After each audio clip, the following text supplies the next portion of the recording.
La main droite sur les cœurs, l'émir du Qatar se dresse avec considération pour accueillir son hôte. Devant le palais princier à Méridiouane, le debout congolais et la salam à l'amiri retentissent en plein Doha.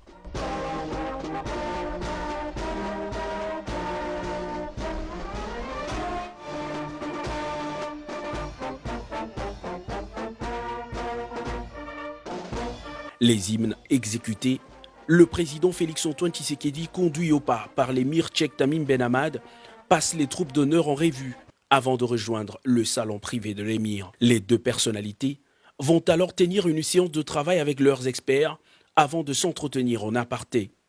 Après le tête-à-tête de près d'une heure, le président de la République démocratique du Congo et l'émir du Qatar vont assister à une série de signatures d'accords historiques pour les deux pays. Il s'agit d'un accord général de coopération économique, commerciale et technique entre la RDC et le Qatar qui vise à garantir la sécurité et la protection des investissements massifs qui vont être effectués.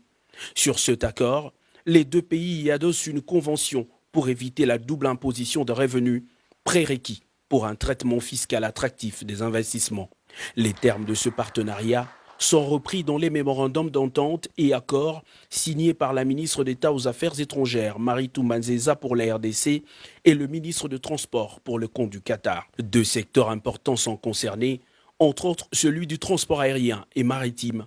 Les investissements souhaités dans le secteur maritime consisteront en la modernisation et le développement d'infrastructures maritimes stratégiques telles que le port de Matadi, Kinshasa et Boma. Concernant le secteur aérien, la grande compagnie aérienne internationale Qatar Airways proposera ses services à la RDC au travers la régie de voies aériennes dans la modernisation, la construction et le financement de 3 aéroports phares, notamment Njili à Kinshasa, Loano à Lubumbashi et Ndolo à Kinshasa pour l'aviation d'affaires. Un bel élan pour l'indépendance économique du pays. Félix-Antoine Tshisekedi Tshilombo poursuit son séjour à Doha. Plusieurs activités en rapport avec les investissements directs étrangers sont annoncées pour les prochaines heures.